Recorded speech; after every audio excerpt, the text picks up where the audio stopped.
Hello, and thanks for using TickBoom.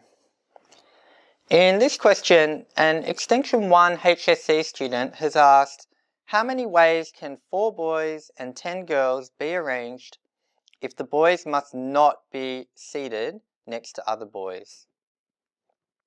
So this is one of those classic permutations and combinations questions, and you can be assured that you will get at least one of these pop up on your HSC exam. Back when I did 3 unit, I got a fairly easy version of these in one of the earlier questions on my final exam. It was definitely not as hard as this one. And during the exam, I thought I nailed it, only to discover afterwards when talking it through with my math teacher that I'd stuffed it up with a totally rookie error. There's nothing worse than working out the answer to a math question after the exam rather than during the exam. And hopefully that's not something you'll ever have to experience. Okay, enough reminiscing, and back to the question at hand.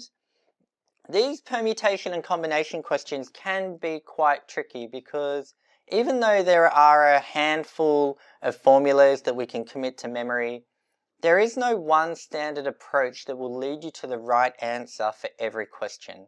So we need both knowledge of the underlying math, but also a level of creativity to get to the right answer here. I often find that a diagram can help with getting your head around these kind of problems. So we'll have a look at what a diagram could look like here.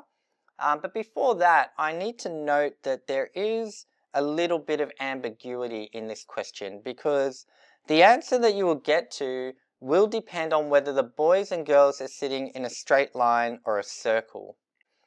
So what I'll do is I'll start by showing how you can answer this question if you assume the children are in a straight line. And then I'll go on to show how that would differ if they are instead arranged in a circle.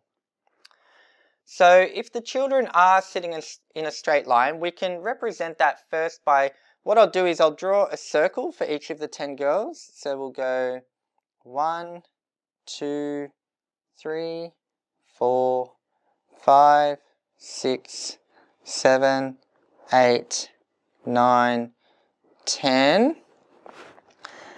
And now what we can do for the boys is we can represent their spots as being the gaps on either side of each of the girls. And the reason we can know that that's where the boys will go is because we have this constraint whereby the boys must not be seated next to other boys. So because of that constraint, we know that they must always have a girl between them. So whilst the girls can be next to each other, the boys will always be in a gap or on either side of the girls. So this diagram here kind of gives us the starting point for how to think about this question. And now what we have to do is ask ourselves, well, how many ways can the 10 girls be arranged into these circles? And how many ways can the 4 boys be arranged into these gaps? And once we work out those two components, we can bring them together and we'll have our answer. So first, if we start with the girls, we have 10 girls that need to fit into 10 spaces. So that's relatively easy. We just want to work out how many ways you can arrange 10 girls into 10 spaces. And hopefully, instinctively, you know the answer to that is 10 factorial. Now, to unpack that a little, just in case that doesn't jump out at you, the way you can think about it is, if I start with the first circle, I know I have 10 different girls I could pick to go there. So there's 10 possible girls that could go in that first circle. Now once I've made my selection, in the next circle there's only 9 left because I've already selected one of the girls to go in the first circle. In the next circle there's only 8 girls left to choose from. In the next one 7, and so on. Hopefully you see the pattern. There's always one less girl to choose from when working out who can go in each circle. And so naturally the result is the number of ways you can arrange 10 girls into these 10 spots is you multiply all these possibilities. And so what we see is it's 10 times 9 times 8 times 7 times 6 times 5 times 4 times 3 times 2 times 1, and that is what the definition of 10 factorial is. 10 factorial is just a shorthand way of writing out this long multiplication. All right, so once we know the number of ways we can arrange the girls, now we need to ask ourselves how many ways can we arrange 4 boys into these spaces. So first of all, we need to know how many spaces are there. So there's 1, 2, 3, 4, 5, 6, 7, 8, 9, 10, 11 possible spots. And we need to fit 4 of those boys into them. Now, hopefully, if you're somewhat comfortable or familiar with these permutation and combination concepts, you'll know that you can represent this as being 11p4, which is essentially the number of ways you can, or the number of permutations that there are when you're putting 4 items into 11 possible spots. Now, if you wanted, you could try and literally draw out all the different ways. You could designate the boys as B1, B2, B3, and B4. And you could literally go, well, B1 could go here, B2 could go here, 3 and 4 here, or here, here, here. You could literally try and draw out every single combination. I call that the brute force method. But you'll see that whilst that could work for, I guess, simple problems, a problem like this, it really won't work. It will just take you far too long. We're going to see once we put these numbers into our calculator that we're literally dealing with billions of possible combinations, and there's no way you could write those all out. So you kind of need to get familiar with these kind of concepts so that you can tackle these kinds of questions. Now, that's really it conceptually. The number of permutations for this problem then simply becomes equal to the 10 factorial multiplied by the 11p4.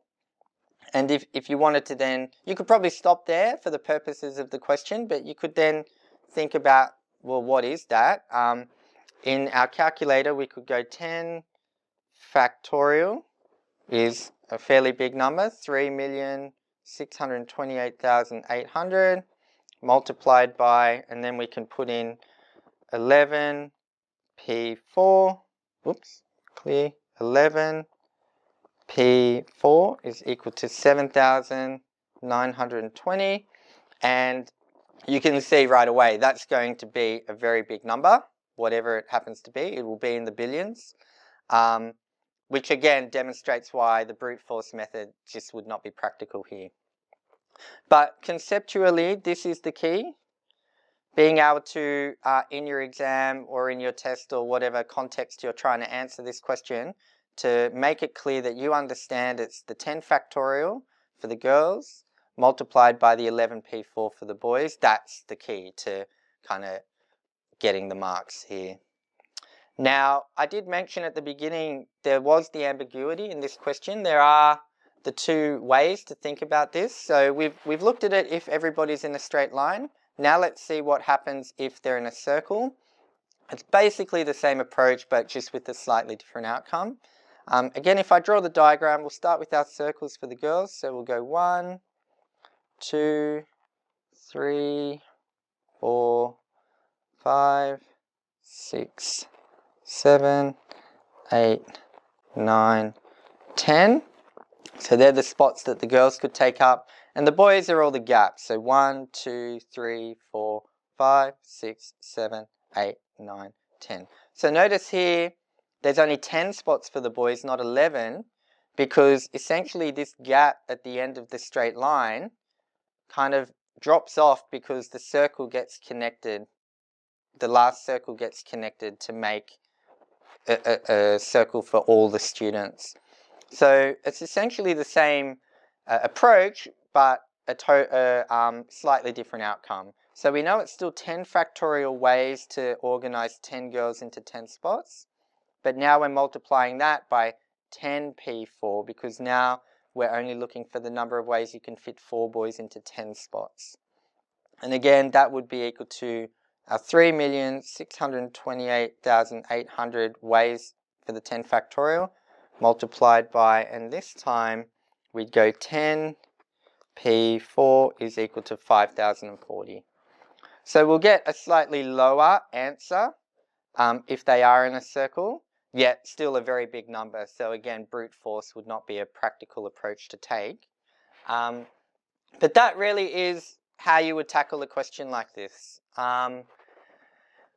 Again, if you did get easier versions, the brute force approach may be possible, but really, you really need to be able to do enough practice to get comfortable with these kind of approaches. And I always say that a diagram will always get you on the right path. As I mentioned before, there is no one way, like there's no one algorithm or one method that will get you to the answer for every single one of the types of these questions that you're going to face. So the only advice I can really give is that you do as much practice as you can. Get your hands on all the past papers that you can, all the questions that come up in the textbooks. If you can practice all the different types of these questions that you're going to be faced with, then when it does come time for exam day, you can have some level of confidence that you'll be able to work it out from first principles. You'll be able to draw up your diagram and work out what you're dealing with, whether it's the factorials, the permutations, or even combinations. So that's really all I have to say. Hopefully that helps, and tick boom.